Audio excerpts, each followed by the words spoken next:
इस त्रिशित को जल पिलाओगी?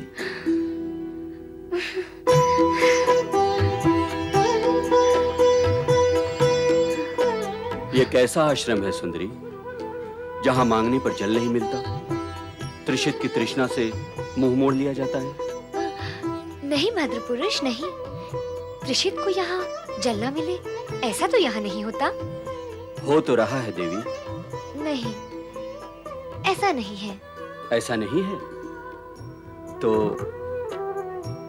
अपने सुकोमल हाथों से इस त्रिशित को जल पिलाओ। जल पिलाओ देवी।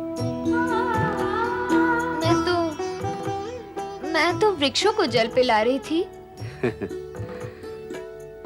वृक्षों की तृष्णा को समझकर उन्हें जल पिला रही हो देवी, तो क्या सामने उपस्थित त्रिशित पुरुष की तृष्णा को समझकर उसे जल नहीं पिलाओगी? हाँ, पिलाऊंगी।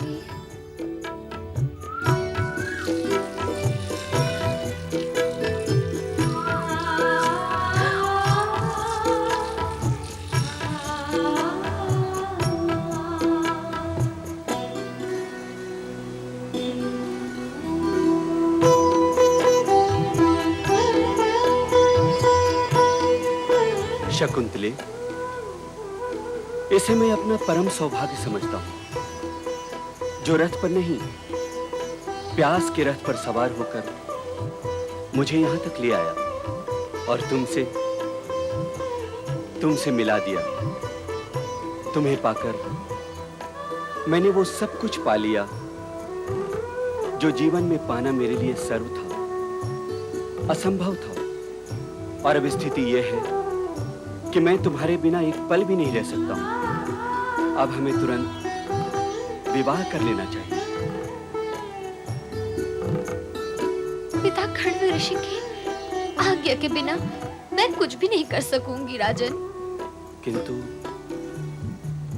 किंतु वो तो तीर्थ यात्रा पर गए हैं, न जाने कब लौटेंगे। तब तक क्या मुझे तुम्हारे बिना ही रहना होगा? क्यों ना हम शास्त्रों के नियमों का पालन कर लें? शास्त्र के नियम वे क्या हैं? शास्त्रों में विधान है, जब प्रेम पीड़ित नर नारियों के लिए संयम की सीमा में रहना असंभव हो जाए तो तुरंत उन्हें गंधर्व विवाह कर लेना चाहिए। गंधर्व विवाह? हाँ शकुंतले, गंधर्व विवाह।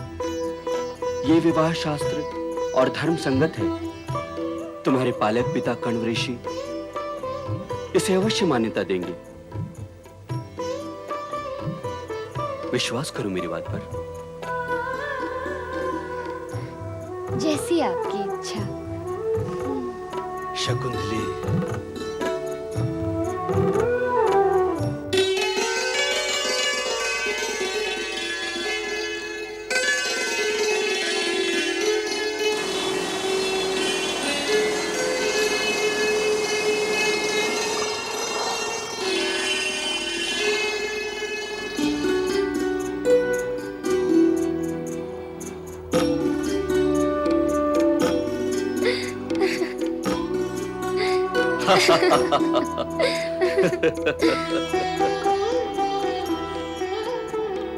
शकुंतले, क्या सोच रही हो तुम?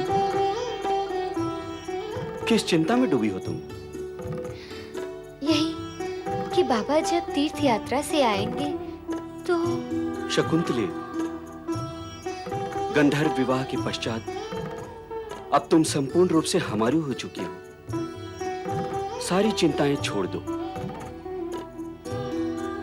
हम सब ठीक कर देंगे।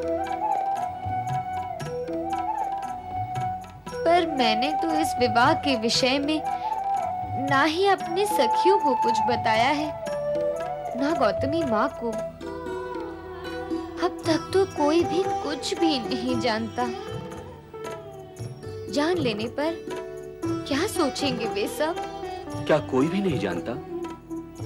क्या मैं भी नहीं जानता? मैं तो इस विशेष और महत्वपूर्ण घटना का नायक हूं। नायक अपनी नायिका को हर चिंता व कष्ट से मुक्त कर देगा।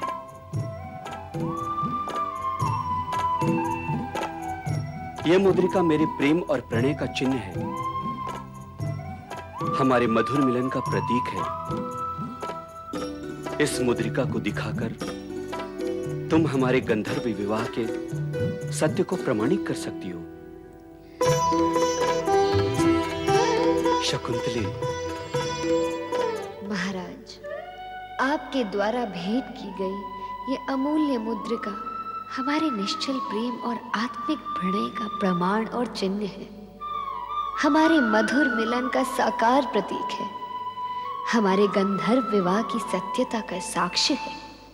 मेरे मन दर्पण में आपकी वही छवि सदैव अंकित रहेगी जब मैं आपसे प्रथम बार मिली थी।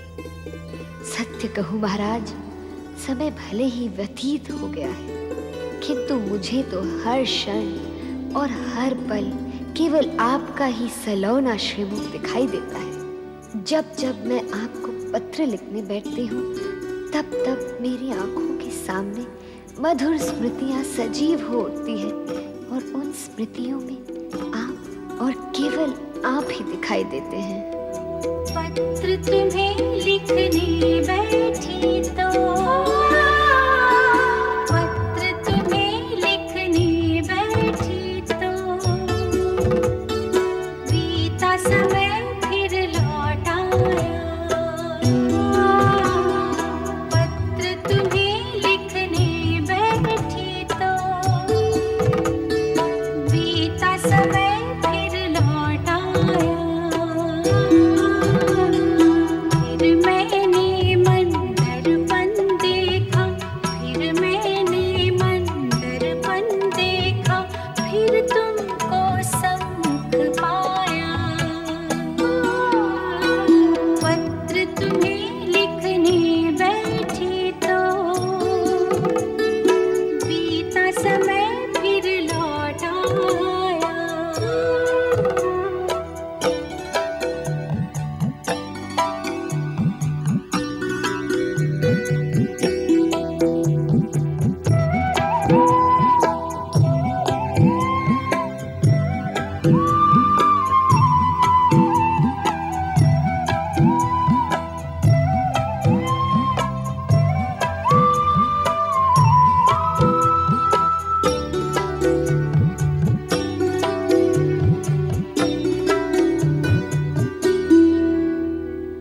याद है जब वो प्रेम में डूबी,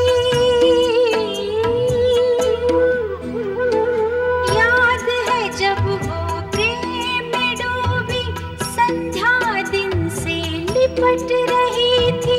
ऐसे में तब मेरी काया तन में तुम्हारे सिमट रही थी। प्रीत की लय में होके विलय फिर, रुत ने मिलन का गीत था गाया। पत्र तुम्हें लिखने बैठी तो, बीता समय फिर लौट आया।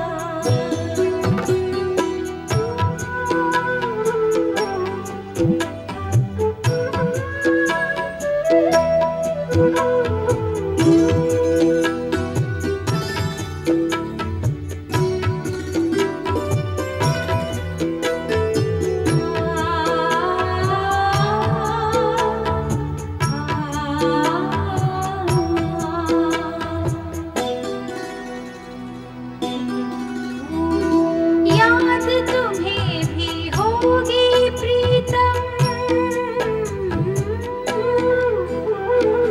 याद तुम्हें भी होगी प्रीतम, वो मधुमास की बेला पावन, तन के लिए तन का आकर्षण, धरती गगन का वो आलिंगन।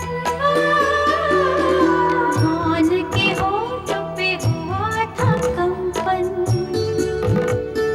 चांदनी ने मधुरस छलकाया। पत्र तुम्हें लिखने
बीता समय फिर लौट आया,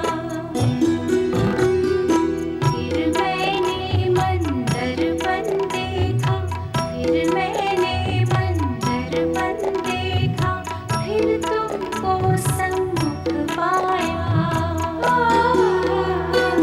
पत्र तुम्हें लिखने बैठी तो बीता समय फिर लौट आया, फिर लौट आया, फिर लौट आया। सम्मुख कैलाश पधारे। ओम नमो भगवते रुद्राय। प्रभु, मैं आपके दर्शनार्थ यहाँ आया हूँ, कृपा कर मुझे आशीर्वाद दे।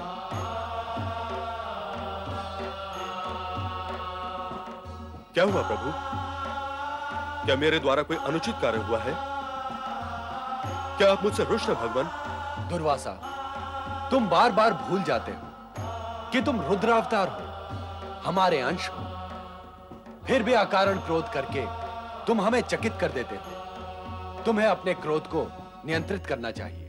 क्षमा भगवान, क्षमा। परंतु क्रोध में अकारण कभी नहीं करता प्रभु। अनीति, अन्याय, अनाचार और अनुचित व्यवहार मुझसे सहन ही नहीं होता प्रभु। और तब मैं से ऊपर उठो दुर्वासा। जो प्राणी मैं और अहंकार से ऊपर नहीं उठता, उसे ये मैं नीचे पटक कर नरक में लटका देता है। किंतु प्रभु, और हम ये भी जानते हैं कि तुम न्याय के पक्षधर हो, किंतु मानवीय भाव दुर्बल होने पर तुम्हारी यही न्याय प्रियता और व्यवस्था अन्य प्राणियों के लिए दुख का कारण भी बन सकती है। और ऋषि का कार्य दुख की नहीं, सुख की व्यवस्था करना होता है। मैं आपके शब्दों और मंत्रणा के अनुसार ही आचरण करूंगा भगवान। नहीं, तुम हमें वचन दो कि यदि क्रोध के आवेश में आकर तुमसे कोई भूल हो भी जाए तो तुम उसका परिमार्जन तुरंत करोगे। अवश्य करूंगा भगवान, अवश्य करूंगा। मैं वचन देता हूं।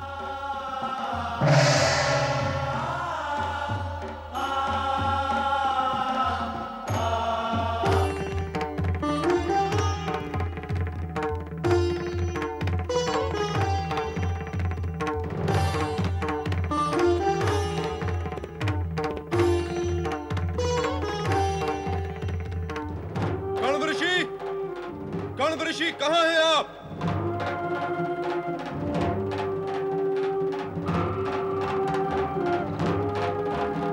आप कहां हैं कण्व ऋषि? कहां हैं आप?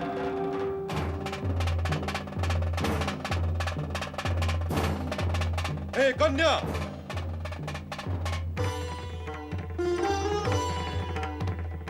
हे आश्रम कन्या, हम तुझसे पूछ रहे हैं, कण्व ऋषि कहां है? हमारा अपमान, हमारा तिरस्कार, हमारी अवहेलना। रे निर्बुद्धि कन्या, तू हमारे क्रोध से परिचित नहीं है। नहीं है तो हो जाएगी। दुष्ट कन्या, तूने हमारी पुकार का उत्तर न देकर हमारा घोर अपमान किया है। हम तुझे श्राप देते हैं कन्या कि जिसकी स्मृति में खोकर तूने हमारी अवहेलना की है, वो तुझे भूल जाएगा। उसकी स्मृति से तेरा नाम, तेरा रूप, तेरा हर चिन्ह मिट जाएगा।